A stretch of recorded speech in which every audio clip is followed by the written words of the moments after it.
Thank you, Mary Beth. This is so wonderful to have you presenting me and preceded by a wonderful word and prayer from Dr. Pizzello. I was wanting prayer, so I was grateful that it came from the Master. Yes. All that you touch, you change. When I read that in Octavia Butler's book, The Parable of the Sower, it made me feel wholly responsible for anyone and everything I have touched. And there was a time when I would habitually pull off leaves from a vine or pull off a flower from a stem. And at some point, I came to the realization that I was destroying a life for some frivolous reason or for some moment of temporary satisfaction. And so at one point, I decided to stop doing that. I believe it was because I knew spiritually what Miss Butler also said. All that you change changes you.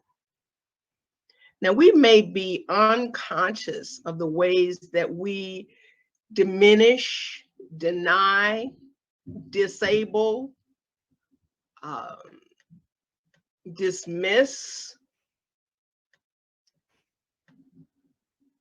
other people. We deny them, we dilute them on a moment by moment basis. Right now, we're in the Ramadan vibration. Now, Muslims number about 155 million people, which is 22% of the population of the world. And while we're proud metaphysicians, we are the spiritual progenies of Ernest Holmes, the Fillmores, of Emma Curtis Hopkins, of Emily Cady, of Nona Brooks, and Melinda Kramer, and more, all of whom in some manner recognized at one mint with of the whole, of the creator and creation. So even if we do not identify as Muslims, we know the necessity of prayer, of reflection, and community. And we have enjoyed several moments of prayer. We've also had much to reflect upon. So I'd like to focus on the community aspect of life. Now, many have a limited reference point for the word community. Who is my community, and what does my community have? What does your community look like? So for someone like me who sees both diversity and wholeness, I would like to challenge your thinking around community, or at least give it a mild workout. Is that okay? I have been involved in leading diversity, equity, and inclusion workshops and discussions off and on for over 20 years. What I know is that sometimes we make assumptions about each other that are mistaken.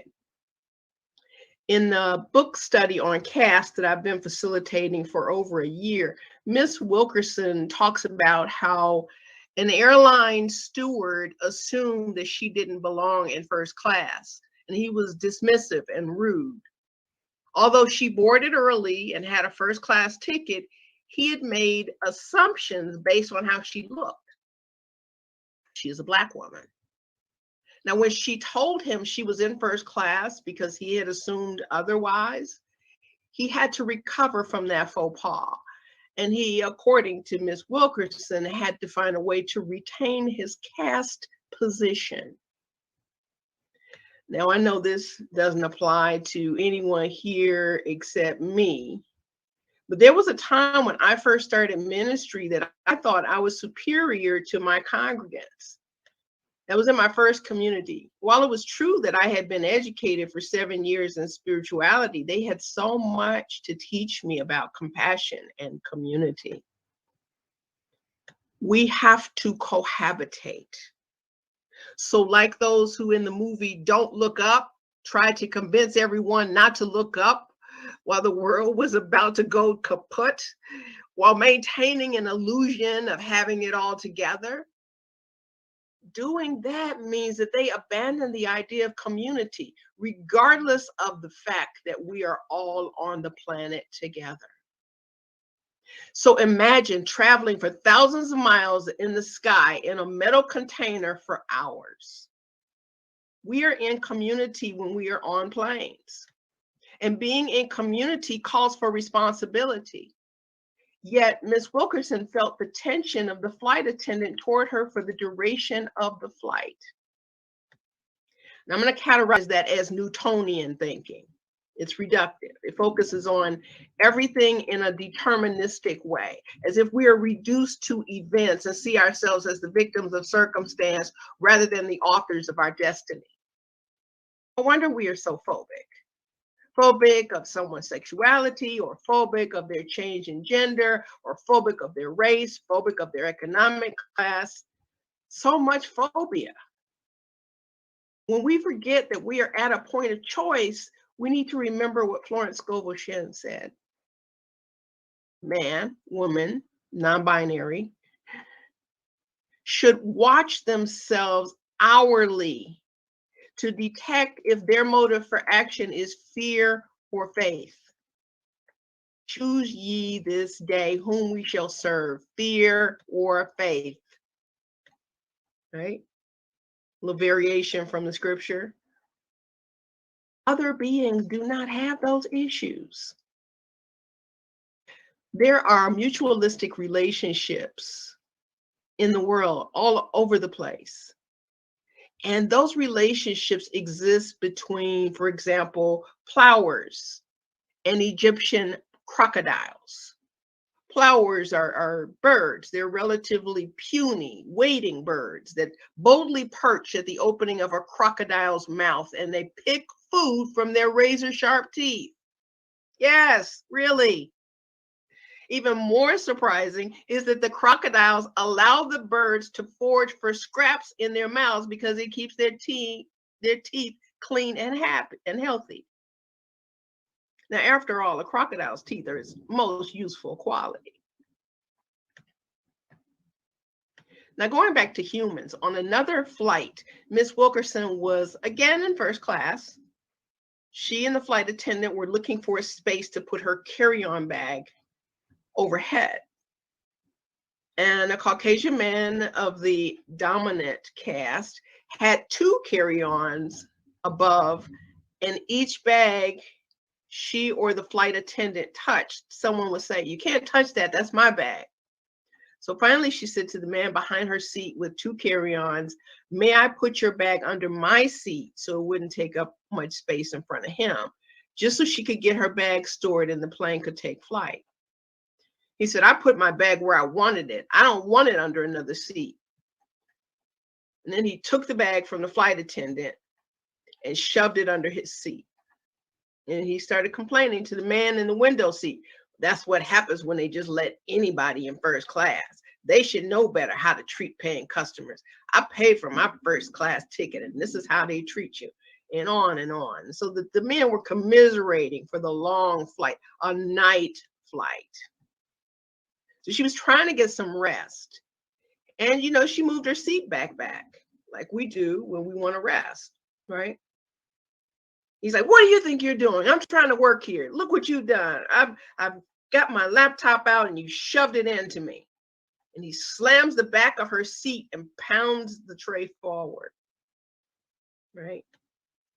Then the men just continue to talk about the intrusions into first class, and there was venom in the air, okay? And Miss Wilkerson got up to ask the flight attendant to see if she could help. "I'm desperately tired and I need to sleep," she said. "And the man behind me is shoving my seat." And the flight attendant offered her to stand in the front. And Miss Wilkerson refused, and the flight attendant said, "It's up to you. You can stay up here or go back." Talk about being stuck between a rock and a hard place. She went back and sat up straight across the length of the country. On the other hand, cattle egrets live on insects. And in the savannah, insects happen to congregate on the ubiquitous water buffalo. In sub-Saharan Africa, for example, you'll find these birds constantly perched atop buffalo backs. and they scoop up the insects that the buffalo kicks up from the grass, and they earn free rides by picking up harmful fleas and ticks off of their hosts. See how that works when you cohabitate? And I don't know why they presume that we are superior beings when these so-called lesser beings are doing these cohabitations and learning how to live in unity with each other and being mutually beneficial to each other. These cattle egrets also have a heightened sense of danger, so they're able to alert the water buffalo if danger is near. How about we do that for each other? In 2013, on a flight to Atlanta, white passengers slapped a black baby in the face because the baby was crying due to the change in altitude upon descent. I don't know about you, but slapping a baby to me is like beyond the pale, as they say. It's like, who is more innocent and helpless? And then juxtaposition that with pistol shrimp, who are fierce predators that can snap their claws together so tightly that a jet of water shoots out. So why would gobies be willing to go near them? Well, for as good as they are at catching prey, the shrimp are also very vulnerable to predators themselves because of their bad eyesight. Gobies, it turns out, have great eyesight. They act as seeing fish for the shrimp, keeping their tail fins in contact with the shrimp's antennae to easily signal when danger is near. In return, the gobies get free access to the pistol shrimp's burrows so that they can hide from their predators, right? How about that for somebody having your six? Go back to humans. In 2017, a Vietnamese American passenger was dragged off a United Airlines plane in Chicago, suffering injuries to his head and knocking out some of his teeth. The airline had overbooked the flight and no passenger took the airline's offers of compensation in exchange for giving up their seats. And they chose 4 passengers at random. And David Dow, a physician, needed to get back to his clients and did not want to give up his seat. The airline called security to remove him. And he was dragged by his legs in front of all of the passengers on the plane who were stunned. So Mr. Dow was convinced that his ethnicity was a factor. The ordeal, he said, was more horrifying than when he fled Vietnam.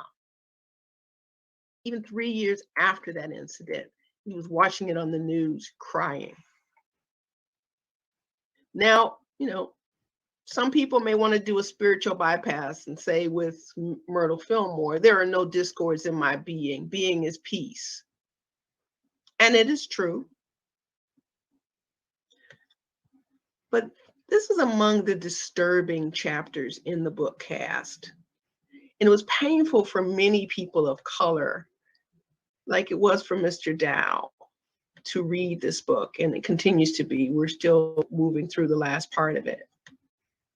Because we can't just simply say, well, that's post-traumatic stress syndrome, and that's very real for many people of color. And while we do our work in consciousness, that doesn't really require the people who are harmful to us to be relinquished from doing their spiritual work. At least I don't think so. So we need to learn from our cousins in the animal kingdom how we can support each other and not slip into defensiveness and attack. Ernest Holmes says that the mind which condemns understands not the truth of being, and the heart which would shut the door of its bosom to one who is mistaken strangles its own life, closing its eyes to a greater vision. The biggest life is the one that includes the most. Ernest Holmes is a pretty smart guy. Octavia Butler says in the parable of the sower, the only lasting truth is change. God is change.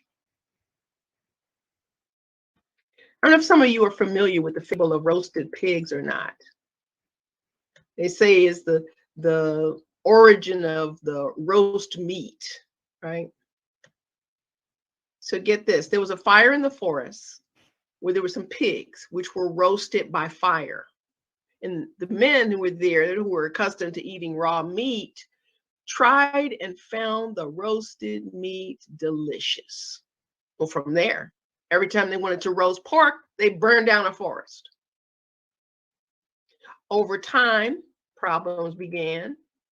Sometimes the animals were too burned, or sometimes they were partially raw. But millions were fed on roast beef and millions who were engaged in the task of roasting them. Therefore, the system simply couldn't fail. However, curiously, the more the process scale grew, the more it seemed to fail and the greater the losses caused. There were complaints, there was clamor to reform the system, congresses, seminars, conferences began to be held annually to seek a solution. So the following year, they repeated the congresses, the seminars, the conferences. And so they attributed the system failure to the indiscipline of pigs. Whatever, right? They didn't remain where they should be, or the inconsistency of the fire, so difficult to control. Well, yeah, it's fire. Or to the trees who didn't burn as fast as they should, or the soil was too humid, or the meteorological information service wasn't accurate. You know, they were coming up with all of these reasons why it wasn't working. There wasn't enough rain and so on. So by this time, though, the roasting of the pigs was already complex. There was diversified machinery. There were individuals dedicated to lighting the fire, arsonists who were also specialized to do it, some in the morning, some in the afternoon, some were specialized for summer, some were specialized for winter. There were wind experts that proliferated. They're called anemotechnics. So there was a roasting and roast feeding general director and the igneous techniques director. And he has his whole advisors general council, a reforestation general assistant, a national commission for professional training in pigology, a higher institute of culture and food techniques, and the advisory bureau of igneous operative reforms. Can you imagine? So there were millions of people working on woods preparation, which would soon be burned down. And so foreign experts studied the import of the best tree seeds, the more potent fire, and the large facilities kept the pigs confined before the fire, and there were mechanisms to let them out into the woods only at the right time. And researchers prepared teachers in the construction of pig facilities, and foundations supported researchers working for universities that prepared the professors who specialized in the construction of pig facilities. So all of the solutions were suggesting that they would apply the fire after it reached a certain wind speed, and then release the pigs 15 minutes before the average forest fire reached 115 degrees. And then they would put giant fans in the opposite direction to the wind in order to direct the fire. I mean, it was crazy. So one day, a forest lighter specializing in Southwest daytime warning with a bachelor's degree in rainy summer called John decided to say that the problem was very easy to solve, because according to him, it was enough first to kill the chosen pig, cleaning and cutting properly the animal, and then placing it on a metal grill over hot coals until the heat effect, and not the flames, roasted the flesh. Oh, the director general of roasting heard about this and called John to his office, and he says, well, this won't work in practice. It's wasteful. And John's like, really? Well, what's going to happen to the specialists in weeds? What's going to happen to the specialists in timber? What's going to happen to the builders of the 7-story pig pens? Then they have the cleaning machines, they have the automatic centers. You know, you don't have any realistic solutions to fix this problem. And you know what the problem is, so don't go around telling everybody that you can fix it. And so John is just sitting there like, he doesn't even know what to say. He just gets up, half scared, half stunned, and sneaks out, and nobody ever sees him again. Right? So this fable illustrates how difficult it is to change a system that has been pre-established and functioning for a long time. However innovative the idea might be, people don't want to change the system. So if you try to radically change anything in your life, particularly if it's attached to an organization or a system, then you already know how that works. The United States is 245 years old, 9 months and 18 days old. The Supreme Court was established 232 years ago on January 1st, 1789. But just this month, the first Black female was confirmed to the Supreme Court. So it takes that long for systems to acquiesce to something new, something different, right? So if there's an economic sector that's the foundation of an economy, or with global technology, it's the fable of the pigs all over again. We cannot continue to maintain old systems because we're afraid to change. People like Peter and Eileen Caddy learned to listen to the agriculture rather than to dominate. And they produced a magnificent life-sustaining garden at Findhorn in Scotland. We are quantum beings. We have the vibration of the Most High within us. So my energy is proportional in magnitude to the frequency of that which is within me. I am more than a mere mortal. I get to be a conduit of divine love. We can remember the concept of oneness is not ethereal or a simple theory. It has to be put in action. And in order to do so, we must be rooted in love. Now, I invite us to continue to cultivate love for ourselves so that we can relinquish the need to dominate. I invite us to know the depths of our wealth so that we do not do what Russia is doing to Ukraine and conquering it. And in the vibration of love, we do not seek to reign over one another, but to see the face of God that Karen Drucker sings about. I would like to finish with my poem entitled Peace. It's in my book called In Spirit and Love. Oh, mercy, mercy me. Forgiving can be hard to be. And yet I know there's none outside of me. Mother, Father, God, love them through me, please, for I cannot do so with ease. Beloved Spirit, I rest in thee. I seek answers to set me free. And I know truth can be found when I listen in quiet without a sound. Return within to be in peace and allow all thoughts to cease. Please join me in prayer. Infinite Spirit, how glorious and expansive, how wise and orderly thou art. And so to know that it gives all of itself to all of creation and that we are amply equipped with all of the goodness. And so I accept for us that we release any fear of not having enough, needing to puff ourselves up, needing to edge someone else out because we can't allow ourselves to let more God come through us, move through us, ooze out of us, giving it generously, abundantly.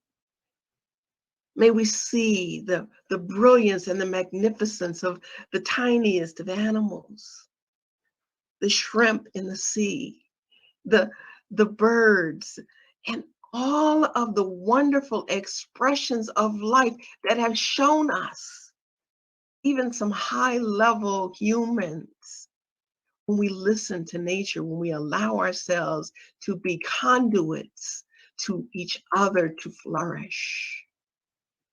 How wonderful it is to have this time together to staple ourselves in principle in a way that is authentic, in a way that is powerful for our growth and unfoldment.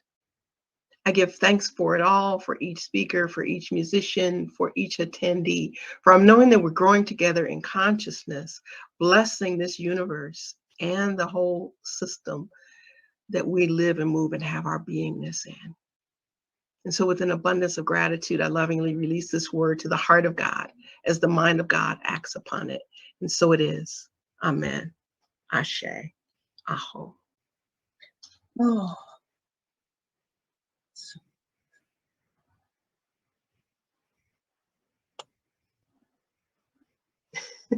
Thank you, Reverend Celeste. We have a little time for Q&A. Okay. And one of the things I'll start off, I'd like to ask you, thank you, that was phenomenal. What a perfect talk for Earth Day 2022. Well, I tried to tie everything in. I tried to be efficient. You did very well. I don't think we missed an animal there. we got Ramadan in there too, so you know. There it is. So you have got this amazing thing that you have been co-creating, the groundbreaking event that's happening at Unity Village in August. Would you speak to that, please? Oh yeah. My pleasure. Wow. It was an interesting journey with New Thought. We don't see as many people of color in New Thought, but we're out there. We're everywhere, and we're finding that people have been praying for this for years, for this to happen. We didn't know. We just said yes to having a retreat. It began with the Unity ministers who were seeking to do retreats like they'd done in the past.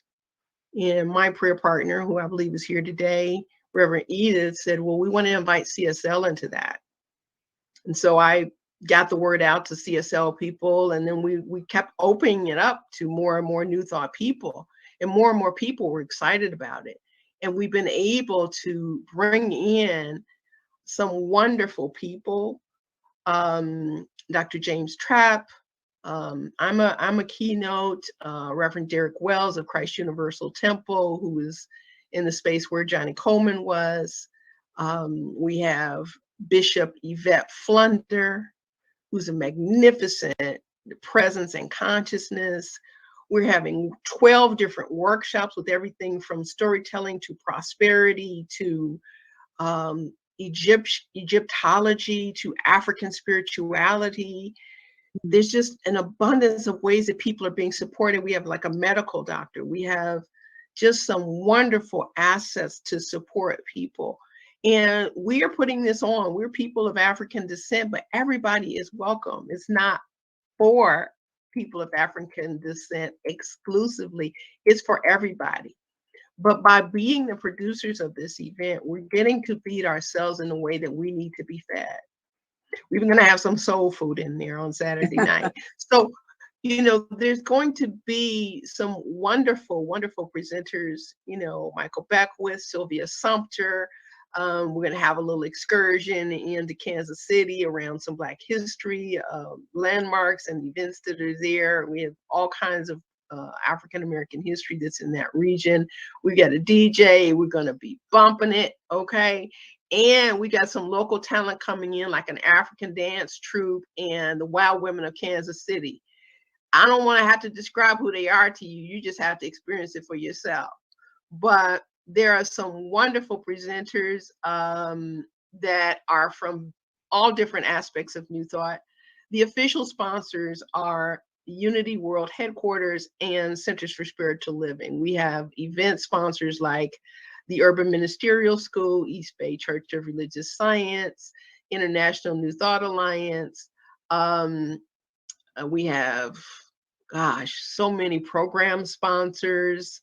We have the Meditative Life Ministries. We have Hillside Church, which is an independent church.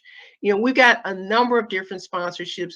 ANTN came in and they brought some money to the table. We've got, you know, people that are the founders of this. There's about 12 of us.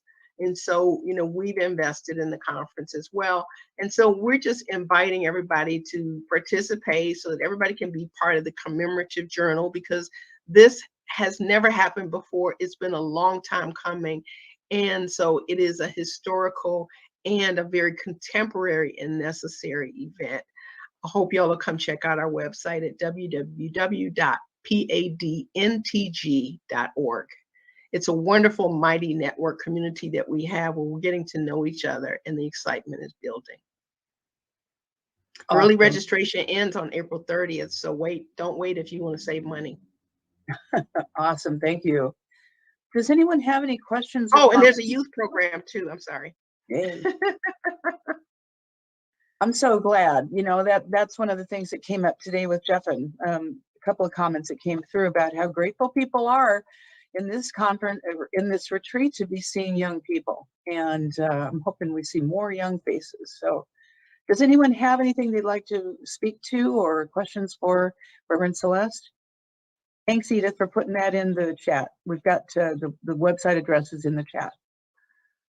Any comments or questions?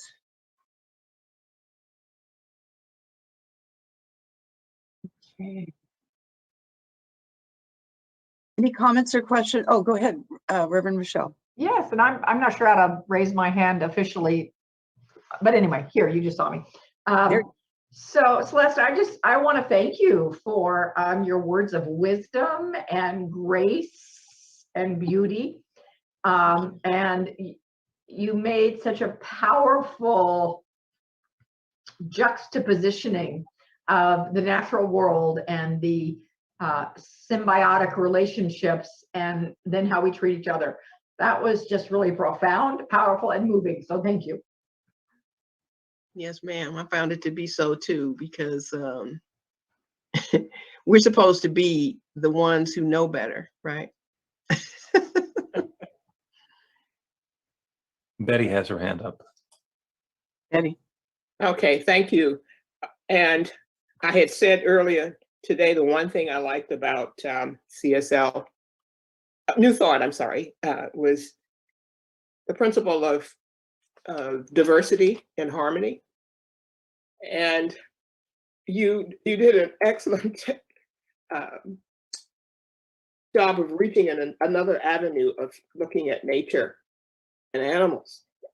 Of course, you talked about human diversity too, but you're starting, and I haven't experienced New Thought starting with the animal world or the other animal world and bringing it with the so-called dominant animal world. And so that does, that articulates another concept for me of a universal principle of diversity in harmony. And I mean diversity in harmony. And how do we— Yeah, they're our cousins. Yes. And how we achieve it. The concepts are cousins, but our behavior, of course, is what we have to focus. Right. And that tells us a lot about our mindset.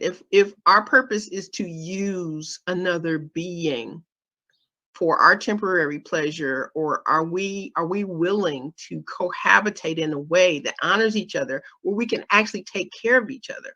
Yeah. When you see one being taking insects off of another being helping another being to be out of harm's way because of the camouflage of their structure of their being, you know, we're set up for success. We don't have anything to be afraid of, right? But we act as though we don't know the presence of God is within us, just like it's within everything. Thank you.